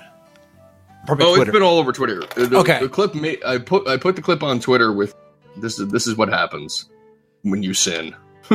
I've seen that. That's awesome. Yep. Oh, My finest moment. The only kill I've actually gotten in game. I have no kills in that game. I am a horrible player. That's me too. Whenever I'm in games. Well, like if you ever get into it, man, let me know. We'll go be horrible together. Is it on Mac? I don't know. It's on Steam. I know that, but PUBG. I don't know if there's a Mac PlayerUnknown Battleground. Let's Google this to the internets, everyone. PUBG Mac. How is? Oh, boot camp. Yeah, no. I don't do boot camp. Everyone tells me I should do boot camp. I will watch it when it comes to when it comes to Mac. Yeah. So if I miss the Mac release, tweet me and say, "Hey, Frazley." So I promise when it comes to Mac, I will get it. Yeah, it's still in early access, but it's one of those early access games that I think are actually going to see release because they just added first person perspective servers instead of third person. Oh, so interesting. They're adding stuff to the game. They're working. I hear they're working. So I don't think it's going to be like one of those games that are going to be in eternal early access. I think they're actually looking at a release here. So nice. Well, and it sounds like they're building a community and trying to keep it, which is important. Oh yeah, it's become streamer bait. Like people are streaming this all the time.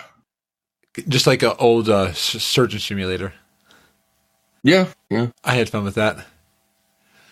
And speaking of something that's coming back, that's surprised me. Let's see if they keep at it. Do you all remember everybody? Do you all remember Homestar Runner? Not really. Oh. I might have missed the train on that one. Lady Emma, do you remember Homestar Runner? Maybe Jinx is messing with her nachos. And but Homestar Runner was a old Flash cartoon back when like Flash was big, and they released it like every week. They would just update it on a Tuesday. You would always go back to see what they made new, and they had like Strong Bad who did emails and stuff like that. It was amazing. Well, the creators created a TV show called Yo Gabba Gabba, which you may have heard about. Okay. Yeah, I've heard of this show. It is bizarre, strange, and stupid.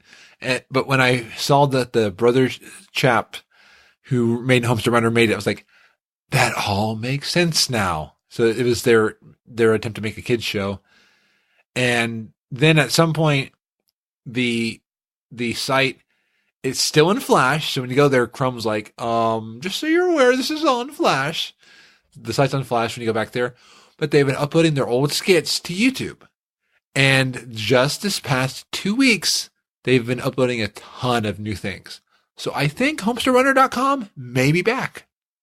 So Can you hear me now? Yep. Yes. I wonder what happened. Probably, were you having ketchup on steak? No, but I was mentioning that, he's going to hate me because I can't eat steak. Okay. But that just means you can have more steak because I won't. Now, when you say you can't eat steak, I need a little bit of clarification here. I don't have the enzymes to break it down, so I get. Oh, okay. So this is an actual physical medical thing that you have no way of. Okay, no, that's fine. I can understand it. I feel very bad for you because you can't. Well, when I was really little, I have had steak, and but my mom always told me I would have 1 or 2 bites and I would be done, and it was like pulling teeth trying to get me to eat it, and that's because my body had issues digesting it. Mm-hmm. Okay. I can't hate you for that. That'd be like hating somebody because their eyes are blue. My eyes are blue. Oh. You hate me? No, I don't. I have blue eyes myself. So. So we're the superior race. Hey, I've got hazel eyes, so Xortz probably hates me for having hazel eyes. No, I don't hate people based on. I hate people for being people. Not a big fan of the general public. I'm a gnome, so at least you can't hate me, or you can't. He's a giant gnome. Yes. Yeah. Oh yeah, I'm actually 6'6" in real life. That's a fun Frazley fact. I have to say though, I don't know if I've eaten Xortz. Keep me in your realm, people that you still like, because I don't think I've eaten steak with ketchup. That just sounds strange, but I can't say that I've. It's a sin. Dirty heathens do that. I'm in my mind. I'm picturing I think I've had a sandwich that they put steak meat in the middle of it, because it's like I'm like thinking that I probably had it, or when I was younger I probably did it just to see what it was like. But I eat steak without ketchup. I love it with horseradish and stuff like that. But Way back in the day, I used to do macaroni and ketchup. That's actually pretty cool. I used to do Ritz crackers and ketchup. Ritz crackers and ketchup. So, Lady Emma, have you seen Homestar Runner? Do you remember Homestar Runner? Trogdor again? Homestar Runner. I don't know what that is. Oh man. Well, just go to YouTube at some point, look up Homestar Runner. You'll see all their old stuff. They have it's amazing, but it could just be me having my nostalgia glasses, because this was like 10 years ago. No, even more than that. Probably this was pre-YouTube. Yeah, I was like 11 or 12. Maybe it's just me being This is me being an adolescent kid thinking, oh, this is so funny. But I watched it today and I enjoyed it. But anyway, with that, pull up soundboard, pull up. Well, thank you all for joining us today. We had an amazing cat-filled, tiger-filled, goblin-filled episode of Frazzlecast. Need more Pokemon. And more Pokemon. Oh yeah. There are legendaries now in Pokemon Go. There is. They brought out some new ones. I still need to raid in that. I think I'm in the minority here. I never got into Pokemon. I played the originals. I've tried Pokemon Go, and it's not my thing. It's not the fact that you have to walk around and catch. It's just I find it just too difficult. I'd rather, have a Game Boy and throw and have a better chance at catching stuff. I mean, I'll give them credit. They got people out and about, and like when it launched, it was like this really big social thing, and it just then winter and fall and winter kind of rolled in, and people went back inside. I don't think they really recovered from that. No, I mean they're still doing well, but my best friend does it a lot, and she's in a small town. Right. I've got a Pokestop they that don't is have much else to do there. Yeah, I'm in a big town, but I've got a Pokestop that's like 5 minutes away from me. So as I'm heading to my Starbucks, I go pick up my Pokestop. Starbucks and Pokemon. Yeah, I see those tweets every morning. Pokemon and steps. It's like the steps are good. The fact you're getting coffee is good. I'm not sure about the Starbucks part, but the Pokemon, I just don't get it. But hey, you know what? If that's what you do, that's what you do. Hey, it makes me hyper. It makes me happy. So, as long as it makes you happy. There you go. Yeah. Unless you're hurting yourself or others, then it's frowned upon. Absolutely, and that's unless they give you consent. Well, this just took another weird turn, but hey, you know what? Again, if that's cool, whatever. Cheers. Well, and none of you have seen. No, I don't want to spoil it. Yeah. Anyway, so where can we find you, Xortz? The main things I'm doing these days is obviously I've got the Twitter, which is at Xortz the Goblin, XORTZTHGOBLIN, all lowercase, all one word. That's where you'll find me just, doing shenanigans, and mainly I'm just posting weird stuff. And I got into streaming a couple months ago over on Twitch. Twitch.tv/Xortz the Goblin. Do the WoW Iron Man challenge, which I've been failing at for 2 years. How far have you gotten? The highest I've gotten is the high 40s. Nice. My goal this year is to get a tune into Outlands. You can also find me as an occasional guest on the WoW Challenges podcast. Yes. Actually, I think my next appearance there is going to be the end of the year show, where I will be giving them a tally of how many tunes I killed in 12 months. Nice. So that's a thing. Hashtag Xortz happened. So yeah, I mainly do the WoW Iron Man challenge over there, along with Sims 4, where I have my little series Life with the Xortzes, where I'm following the adventures of Billy Xortz and now his offspring as we move into Generation 2. So that's a thing. I get a little salty at my wife in that game because she's useless. And I recently got back into playing FTL, Faster Than Light, which is a fun little indie game that came out a few years back. So I've been doing that, and my YouTube channel is kind of taken the back burner, but there's some content that I find is better episodic than streaming, so I'm gonna start doing that over there more often, and that's at Wormcast Gaming. Horrible branding. I gotta see about changing that too. So, or you can just tell people that you're part of the Worms on, like you're a big fan of the Worms games, because then you get a huge group of people. Oh, I forgot about Worms. Is that still a thing? Yeah, I've seen them. I've seen them around. I can't remember where, but they had a big release of a game recently. I'm gonna have to look that up because that game was fun. And by recently, it could be the last 10 years because time keeps flying for me. Yeah, now it's like a flash game on Facebook or something. Yeah, over on Newgrounds. It's like where you sit there, you play a couple rounds, and then it's, hey, if you buy these gems, wink, wink, just $1. Just give me $1 and you'll get 9 gems and you can upgrade your little worm bazooka. And it's gonna be like, nah. Yeah, I hate some of those games. I've got friends who play Candy Crush, and I'm like, I played Candy Crush. I'm sorry, but the artwork in that game is frightening. How? It just creeps me out, man. I just don't like the style.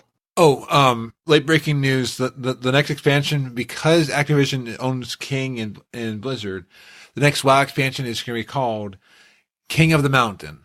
We are going to go find the Candy King on his candy throne. Wait, what was that dude from Wrath of the Lich King? I remember you from the mountains. Oh man, could you imagine if they did a crossover with Candy Crush? Oh, I'd be done. I would actually go to California and burn Blizzard HQ to the ground. And then people like Roe and the Lagging Balls podcast would hate me. Yeah, so please don't do that. Please don't do that. Yeah. But yeah, we'd be like Blizzard. Yeah, crossovers are okay. Final Fantasy XIV did some interesting crossovers. I dabbled in that game. I bought it and I dabbled in it for about 10 levels and I haven't touched it since. I should probably get my money's worth out of that.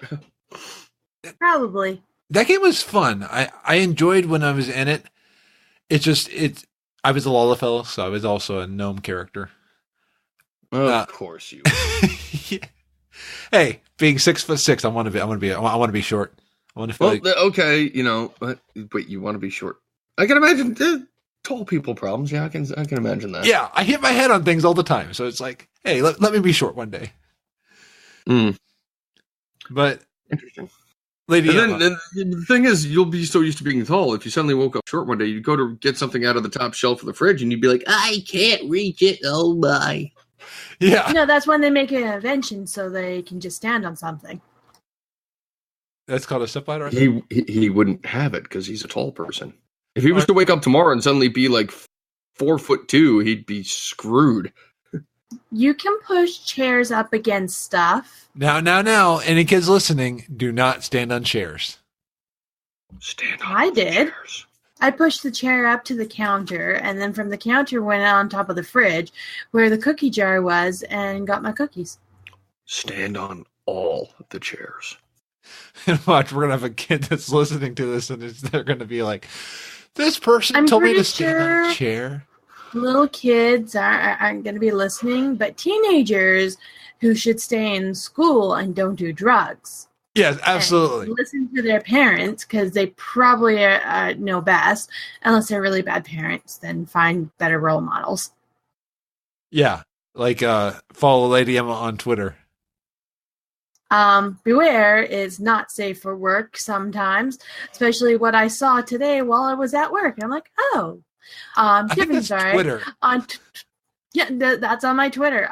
So on my Twitter, you can find me on Twitter at lady_Emma.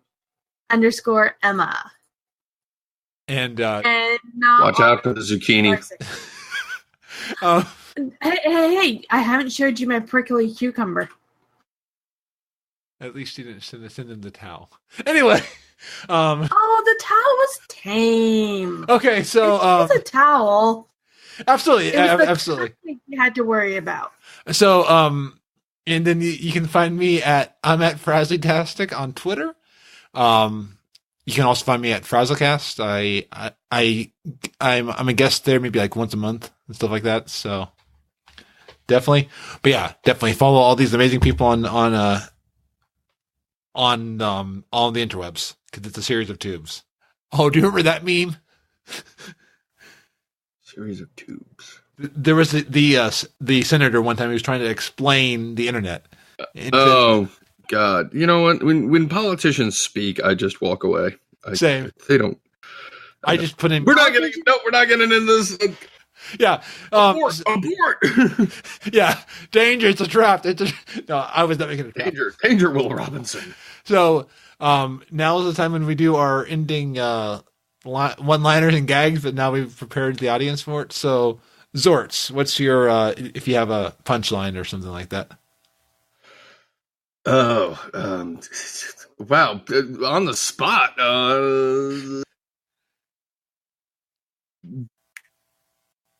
I got nothing.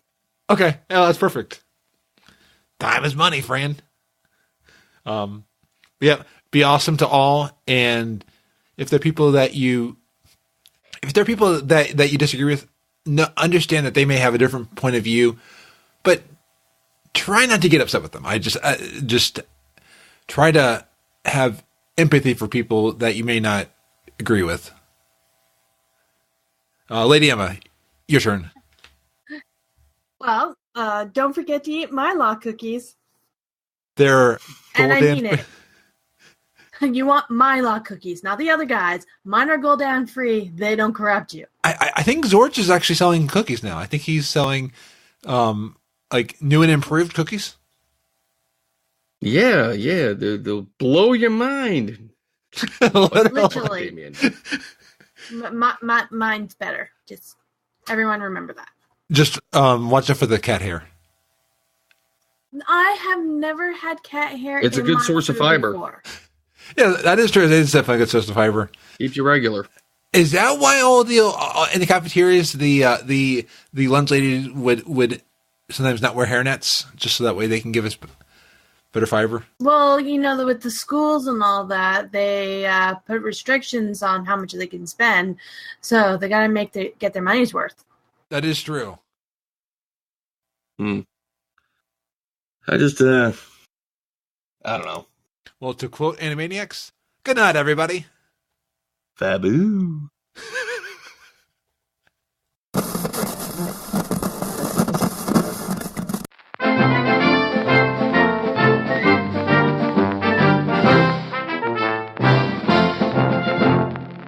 Welcome to the Frazley Report, a short news report every Friday by the Awesome Gnome. I am Frazley, and this is your news report for Friday, September 1st, 2017.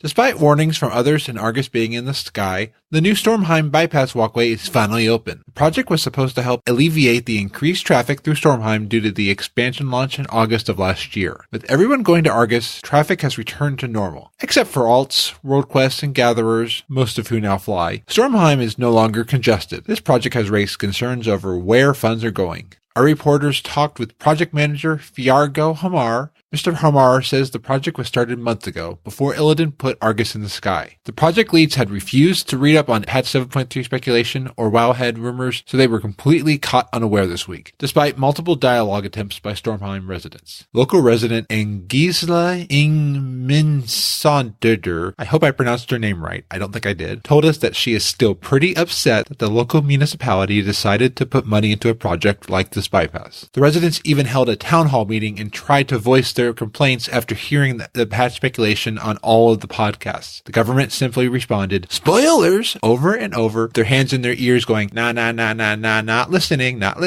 nah, nah. This gross misuse of funds is similar to what happened when the local garrison was putting in a new airport to service all of Draenor. The project was started only weeks before Draenor Pathfinder was added and only was just completed last August, right around the time that Legion was released and many left Warlords, many never to return ever again. Some are still traumatized by the great content drought. However, the Tauren of High Mountain were much wiser and quickly abandoned their already underway sky bridges around the time Broken Shore Pathfinder was being added. There are still certain individuals who are running High Mountain without Pathfinder 1 and 2. They are upset, but their cries of anger get quickly overshadowed by screams as they fall to their deaths off a cliff after going the wrong way.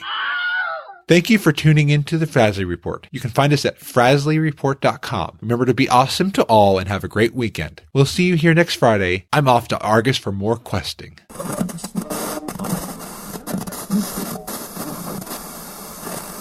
Frazzlecast is a fan podcast that covers Blizzard games. We are not affiliated with Blizzard Entertainment. Views expressed by the host and guests are their own. Some of the art, music, and sound effects come from Blizzard games and are owned by Blizzard Entertainment, Inc. No copyright infringement is intended.